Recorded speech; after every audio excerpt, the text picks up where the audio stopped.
Good evening, Richmond County, and welcome to your Monday edition of Live at 5. I'm Russell Parker. After 2 weeks of negative results, Richmond County has its first confirmed case of COVID-19.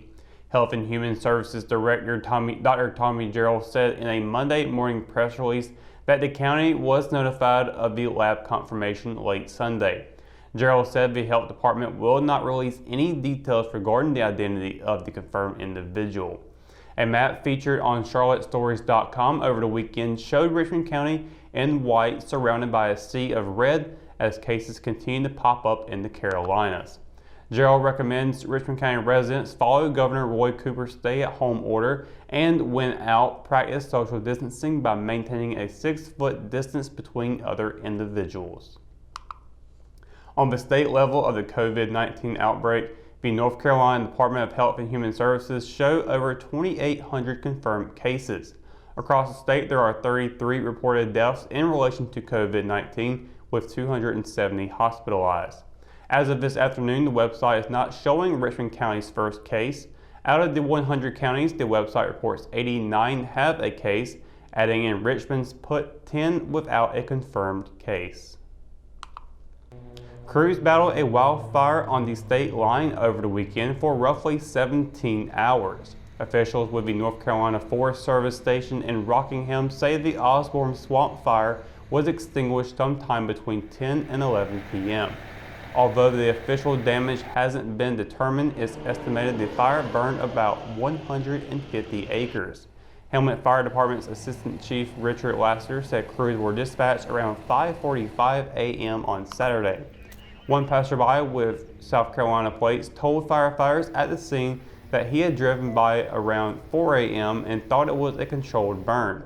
Lassiter said crews with the North Carolina Forest Service put a line around the fire to contain it, but a drop in humidity caused the fire to jump the line mid-afternoon, according to County Ranger Jack Franklin. The fire had burned about 70 acres and crossed the state line around 4 p.m., resulting in crews from the Wallace Fire Department and the South Carolina Forestry Commission to be called out. Lassiter said because the area is a swamp, it made it hard to get trucks and bulldozers in to help contain the fire. Franklin later added that the area is notorious for fires. He also said that the fire would have been worse if it had happened earlier in the week because of stronger winds. 2 water tanker planes were refueling at the Richmond County Airport when they were called in to assist. However, they were soon rerouted to the Columbus County area to a fire threatening homes near Whiteville.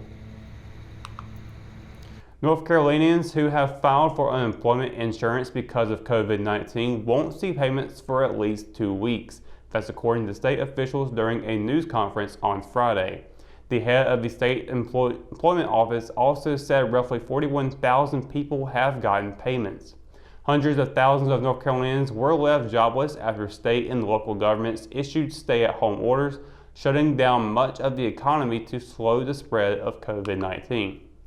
The Division of Employment Security, which handles unemployment benefits, saw a massive surge of applications. DES reported Thursday it received over 350,000 initial claims for unemployment insurance benefits from March 16th through April 1st.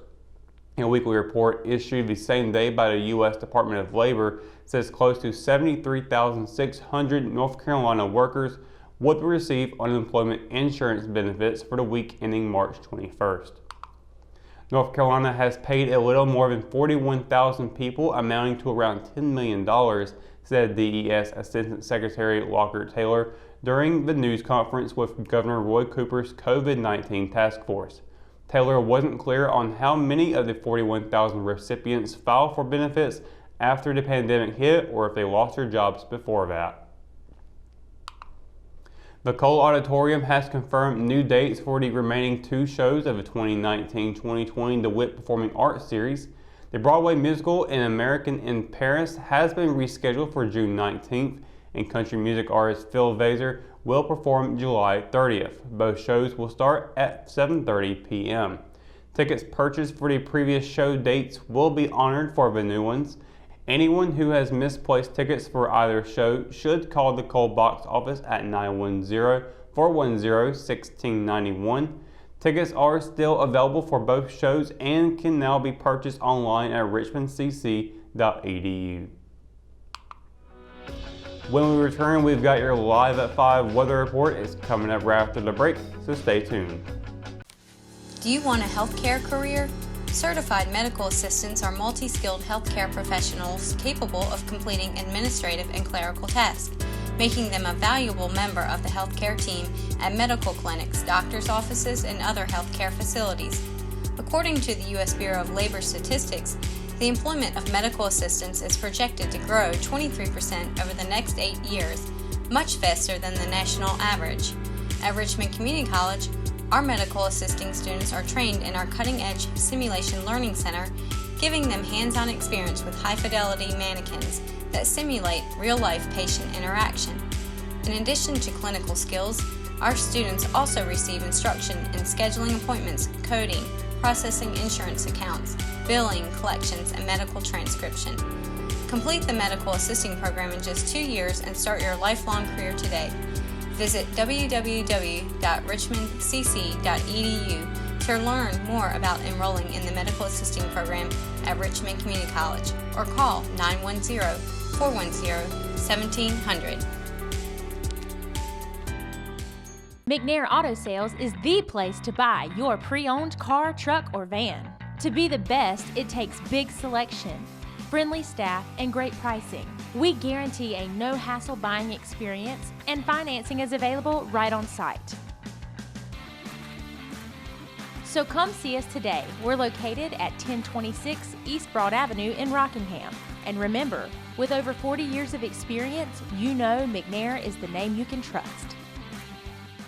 At Richmond County Hospice, we strive to provide high-quality care to our patients and their families. Whether it's the incredible hospitality at the Haven House or from the comfort of your own home, you can count on Hospice to be there for you. We also offer monthly grief support groups, and our chaplain will be there to hold your hand in prayer. Through our amazing staff and our volunteers, Hospice has made difficult times easier for our community. Call the number on your screen if you feel that you or your loved one may benefit from our services. Richmond County Hospice. Peace, comfort, dignity. JC's in Rockingham has you covered for used appliances, parts, trailers, and storage. We have one of the largest selections of reconditioned washers, dryers, and refrigerators in the Sand Hills, and we offer free delivery to residents inside Richmond County. Come check out our variety of trailers for any hauling job and our storage buildings for the things you need out of the weather or house. We also carry parts and accessories for appliances, trailers, truck beds, and can order the things you need. That's JC's on South Hancock Street in Rockingham. Hometown heroes? Well, maybe. When it comes to backyard comfort and no pesky mosquitoes, call Brown Termite and Pest Control at 910-895-6410 or 910-276-8870. Their team of superheroes can take back control of your paradise. That's 910-895-6410 today. Richmond County has always come together for local businesses. But supporting those businesses is now more important than ever. As a local business owner myself, I know that it takes a strong backing of the community to stay open and to continue to employ residents. And with governments shutting down businesses across the state of North Carolina due to the COVID-19 outbreak, many owners in Richmond County, like Sierra, are counting on you to keep them open and residents employed after the crisis is over. Restaurants are still offering curbside and pickup orders via phone calls, and many others allow customers to purchase gift cards. This is a time for Richmond County to come together and show support for one another. We can still practice social distancing while supporting those who will be affected by the coronavirus pandemic now and after.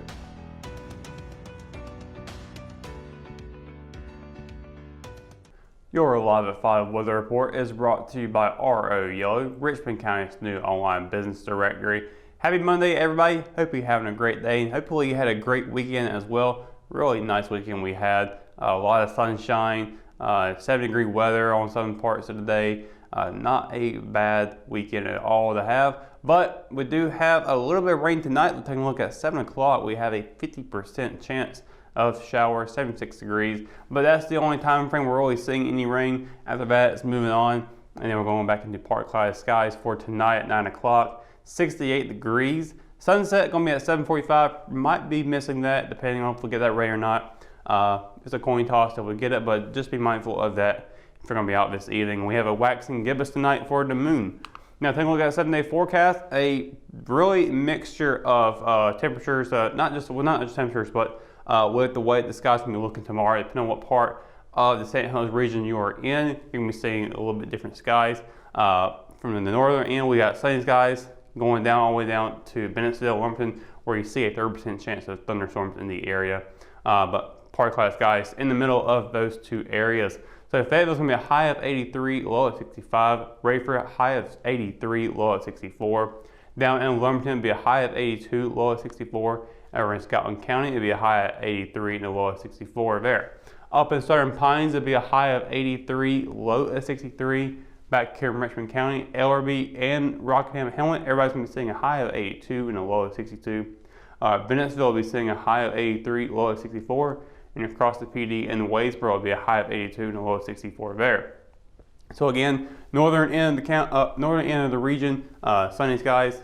Down in the southern end, thunderstorms potentially. It's a 30% chance, so it may not even happen, but nonetheless, and in the middle here, you're going to see partly cloud skies. Looking at the 7-day forecast, pretty much partly cloud skies the entirety of this week and for the weekend. So not a lot of difference in the way the sky's going to be looking, but the temperature is going to be varying quite a bit, especially as we move forward through the 7-day forecast. Starting on Tuesday again, partly cloud with a high of 83, low of 62. On Wednesday, high of 85, low of 63. And then continuing this partly cloudy skies, high of 84, low of 51. Now this is where temperature starts dipping down a little bit again. Friday, high of 63, low of 41. Saturday, looking pretty cool compared to what we're seeing for, say, tomorrow. High of 66, low of 49. Now on Sunday, we're going to be seeing the temperatures jump back up to the 70s. High of 74, low of 54 on Sunday. And Monday, high of 76 and a low of 55. And once again, the entire 7-day forecast, you can see partly cloud skies pretty much every single day this week. So not a lot of variance in the sky, how it's going to be looking, but the temperatures, you got 80s, 60s, 70s going on there. So we're listening to some classic rock radio right now. 80s, 60s, 70s, just moving on with it. All right, so that's going to do it for Live at 5 Weather Report and for tonight's edition of Live at 5. Of course, for the latest news, sports, and events happening here in Richmond County, you can always visit richmondobserver.com, or you can download the free RO app for your mobile devices. For the Live at 5 crew, I'm Russell Parker. Thanks for watching, and we'll see you tomorrow. Good night, Richmond County.